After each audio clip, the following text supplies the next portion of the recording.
Mungu Baba ametenda mema na makubwa, ametupa uwezo na nguvu, ametusaidia kuona siku hii. Matthew Ndeva ndio jina langu.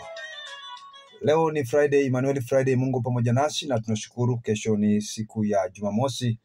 Itakapofika siku ya Jumapili tutakuwa pia tunamshukuru Mungu pale sehemu za Mlolongo. Tutakuwa pale Mlolongo Quickmart, pale nyuma ya Quickmart kuna kanisa linaloitwa Mlolongo Pentecostal Church. Tutakuwa pale tukimtumikia Mungu mahali pale pia. Tunaomba ukiwa sehemu zile za Athi River, Mlolongo, sehemu zile za Kitengela na hata sehemu zile za Katani, unaweza kuja Syokimau kuja tuabudu pamoja pale Mlolongo Pentecostal Church nyuma ya Quickmart. Asante na karibu pote ulipo. Nukuu ya matumaini na Matthew Ndeva.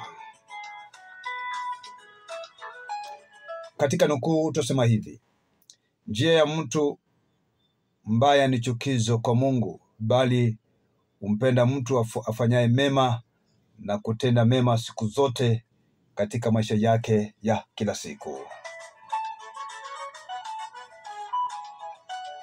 Tusema hivi zaidi katika nukuu ya matumaini: kuwa na mali chache pamoja na kumcha Mungu ni bora kuliko kuwa na mali nyingi pamoja na tabu.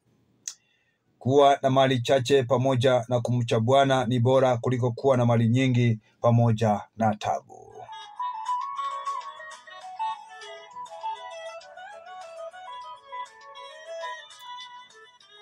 Pia katika nukuu: afadhali zizi lililojaa samadi. Kwa sababu gani? Wana ng'ombe walio na afya tena wazima kwa ajili ya kukaa ndani ya zizi lile, kuliko kuwa na zizi lisilokuwa na lolote. Tujiulize, je, ng'ombe walienda wapi?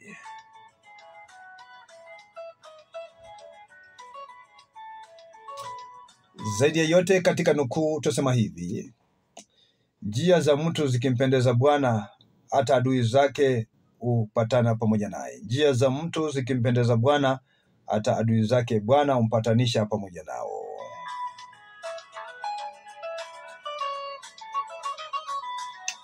Fahamu hili katika habari za nukuu asubuhi njema kabisa. Bwana amefanya kila kitu kwa kusudi lake, naam, hata wabaya kwa siku ya ubaya na kwa wema kwa siku ya wema. Kila mwenye moyo wa kiburi na chukizo atalipoteza lile alilonalo, lakini yeye aliyefanikiwa na Mungu atapokea ajira ya ushindi siku zote anapomcha Mungu.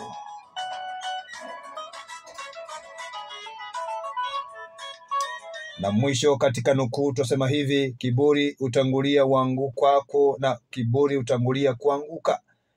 Roho yenye kiburi itaanguka na kupotea, bali wanyenyekevu na wanaotafuta uso wa Bwana watalindwa na kutunzwa, na kuwa Bwana utakuwa juu yao siku zote. Endeleeni kumtumainia Mungu na kuishi maisha ya kumpendeza, na litakuwa ni jambo la kupendeza milele na hata na milele. Na ndiyo nukuu ya matumaini na Matthew Ndeva. Asanteni sana watu kutoka sehemu zile za Kajiado, Kitengela, wanaotufuatilia siku zote. Mungu wa Baba awabariki sana. Pia nashukuru sana watu wale ambao wanatoka sehemu zile za Kabuchori, sehemu zile za Nandi, sehemu zile za Kabuchori. Bwana walinde sana na watunze, maana pia mnatufuatilia vizuri sana mpaka sehemu kule. Neema ya Baba iwatoshe na Mungu awatende mema kabisa. Asanteni na karibuni sana, na hii imekuwa ni nukuu ya matumaini 4561468. Hiyo ni tin namba ya idhaa ya Radio Fortune Africa. Pia unaweza simama kitu hiki kifedha na pia kimaombi, maana tumetamba katika mitandao yote ya kijamii, tuko gangari ndani kabisa. Tunashukuru Jehova. Basi sehemu iliyosalia ni kuvuka na kufika FM. Tukipata mtambo wa nguvu transmitter, unaweza peperusha na kutupa sauti zetu kumbali na kwa njia nzuri ya kupendeza. Basi maono na ndoto tulionayo itakuwa imetimia. Basi kichache ulicho nacho unaposema na kituo hiki unatusaidia kufikia malengo hayo na maono hayo ambayo tuko nayo kwa ajili ya kuvuka na kufika FM 4561468. Hiyo ni tin namba yetu ya idhaa ya Radio Fortune Africa. Asante na karibu. Kwaheri kwa sasa. Mungu ni mwema, pia ni mwaminifu.